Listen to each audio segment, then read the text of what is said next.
Hey, this is Mitch Michaels. Yeah, baby. This is the Savage music. Yeah, I like Savage. Living large, the Pinker, right here, AM 560, 7 to 9 every Sunday night, right here on this wonderful radio station. And don't forget, at 9 o'clock, my good wife's friend Mike Nort is on at 9 o'clock tonight. Mike Norty. Mike Nort is on tonight. Is he still in our blasts? No, I took him out.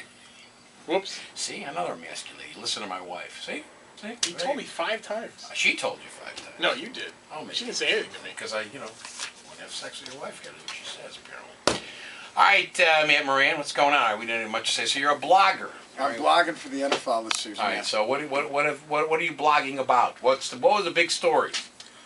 Obviously, Brett Favre was a big story, and how that went all over the place. Yeah. Did he do it? Did he not do it? Did people really care?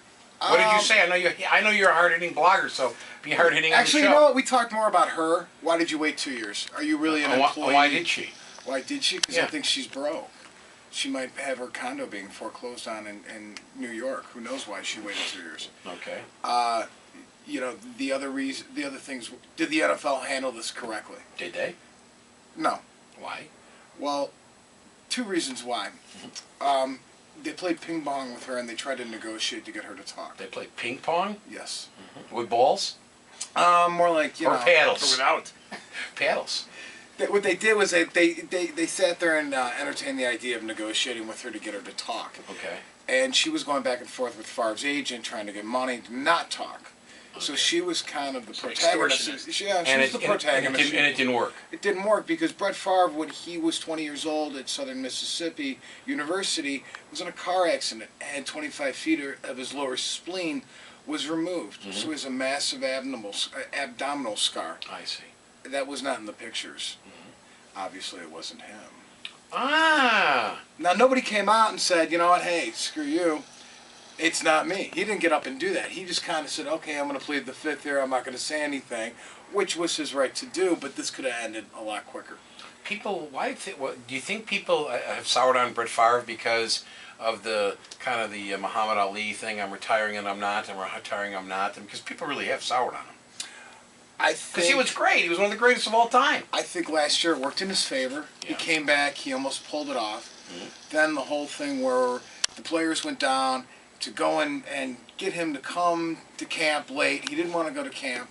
He played the same game for the last 10 years with Green Bay where, I don't know. Mm-hmm. Then he quit. He wanted to come back to Green Bay, but Aaron Rodgers and the Packers had already made it was a smart move on their part. Yes, it was. They moved forward, so he ends up with the Jets, and then he had to be released from the Jets, and then he played the I don't know game, and then he got $20 million out of Minnesota to play last year and then this year. So, I mean, if you don't have to go to training camp, and, at his age, I don't want to go to training camp. No, but I don't think. But by not going to training camp, you're not in sync with the team, even if you're not even on the field. Well, look what happened this year. Right. I mean, he was not in sync with the team. But he wasn't. But he was in sync with the team last year. And he didn't go. So who knows? So what do you think about Jay Cutler? You personally? I mean, you heard Emery, but he's talking from a player's perspective, and I expected him, and I think he's telling the truth, but he's defending him as he should, probably because he was on the field and he knows more. As a blogger and as a fan, what do you think? A couple things. Jay's got a history of not doing things for his team. Okay. There's been a couple times where it's kind of been like, really, why did you make this decision? On the field, he's made some poor decisions where it comes down to he's actually trying to imitate Brett Favre. He's forcing passes. He's trying to split receivers. And that's not all about your team. The other thing I think is he hurt his knee. Mm-hmm. You really think he hurt his knee? No, he had a sprained knee. How many people have played with sprained knees? Favre this year played with a broken ankle, a broken foot, a broken shoulder. Every 5 minutes there's something broken with him. Sorry, But you take yourself out of the hunt for the Super Bowl because you think your knee's in that much pain. No, you don't. I don't think you do at all. I'm sorry. Are you saying he should have played? He should have played. Of course, he should have. Okay, that's what I want to know. Because I mean, look at Brian Urlacher. He tried to win that game on his back last week. The second half belonged to Brian Urlacher. Right. He showed a lot of guts. Chad Haney showed a lot of guts. Chad Haney was unbelievable. How you come off in the NFC game, third string, you haven't thrown a ball. There's a story there, Mike Martz and him. Something happened in the preseason with Haney, and he got sent to the doghouse because Todd Collins had no business being in that game. He looked completely like Tom Collins. And then he was. He looked like, when you send the guy into the ring with the Lions. Yeah, about to be exactly. eaten, it's a look he had in his face. And then he held up the Bears and said, "Well, you got to make sure I make the team if I sign with you, and I need an extra $200,000." There was a picture of him in the paper. He was looking at the playbook. You don't know this for $1 million? I mean, what are you doing sitting there as number 2? You're not really going to play. Can you learn the book? The other thing, I mean, there was a lot of things that were caught on tape last week by Fox where, Cutler really hurt when he's on the bike.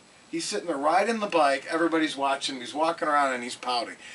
If you're really hurt and you really want your team to win, you're taking yourself out, then you should be cheering your teammates on. He was sitting there kind of like, oh, why am I here? I want to leave. I can't wait to be in LA. There were a with my lot of girlfriends." confusing messages. You really didn't know what he was thinking. No. And Chad Haney showed some gutsy football, and so did Urlacher.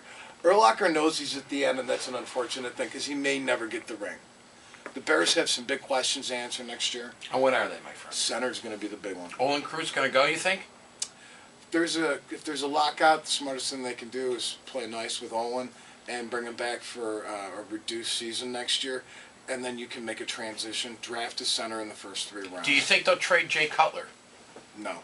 Okay. Do you think Jay Cutler will have any real pressure to not be the number 1 quarterback? Yes. Like by Haney? I think the fans are going to come out.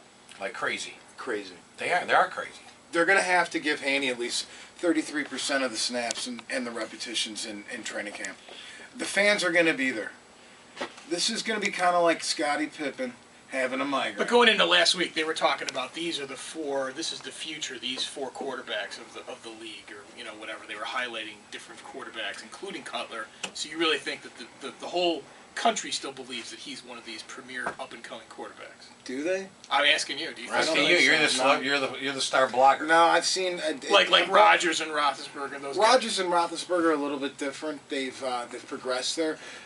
Cutler's only a playoff game, besides the Seattle game that he won, was with Denver, and he had a total meltdown. Who do you think is the best quarterback in the NFL? Right now, the best quarterback in the NFL. Go ahead, Nick, buy some time. Right Ben now, Roethlisberger. I hate to say it. Yeah. He's strong. He's big. He's hard to take down. he's better than Brady? From what standpoint? From mechanics from just the whole package? I mean, you can. He's a tough guy to take down. If you had a team and you had to pick one of them to take on your team, who would it be? I'd take Aaron Rodgers. You'd take Aaron Rodgers, Yeah. okay. Rodgers or Matt Ryan from Atlanta. Okay. But Ben Roethlisberger is the best think- quarterback right now today, Right. in your opinion. Don't you think with Cutler, though, everybody knows he's got so much talent, and if he would spend the time and dedicate himself to try and get better, he could be a phenomenal quarterback, he could be the best in the league. And that's part of the frustration, I think, as fans, I do as a fan. I'd like to see 2 things. One, Cutler grow up and start taking a long look in the mirror and get over yourself. Second thing is I think the Bears need a big, strong receiver. Ocho Cinco kind of guy, a T.O. type of guy, not necessarily those guys.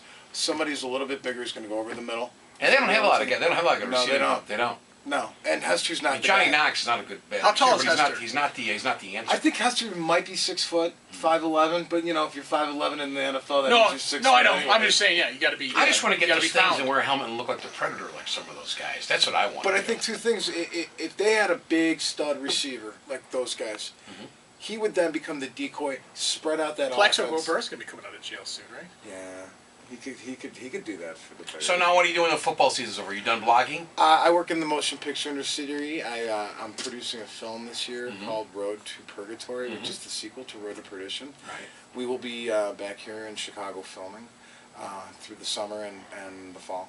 Great. Yeah, so we're looking forward to that. I'm even going to try to get a role. We're gonna put you in. We haven't figured that out yet.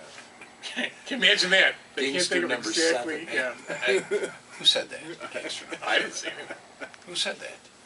Who's that? Somebody over there? Gangster number 7? Yeah, that'd be good. number 3. That'd be it. I was talking. I told you Les today. You Yeah. said I'm a character. I figure either a cop or a gangster.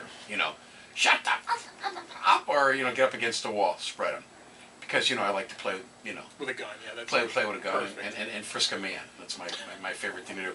All right, folks, 312-642-5600. Write down the number, 312-642-5600. We're going to take a break, and then we're going to buy you some pizza. 312-642-5600. 5600. Caller number 4 is going to win a nice $25 gift certificate to Uno's. Our friends donated some pizza tonight at 1160 North Plaza Drive in Schaumburg. They're at 847-413-0200. Got a nice deep dish pizza waiting for you. 312-642-5600. You're listening to The Mean Show with the Pinker right here on AM 560 WIND. Don't go away.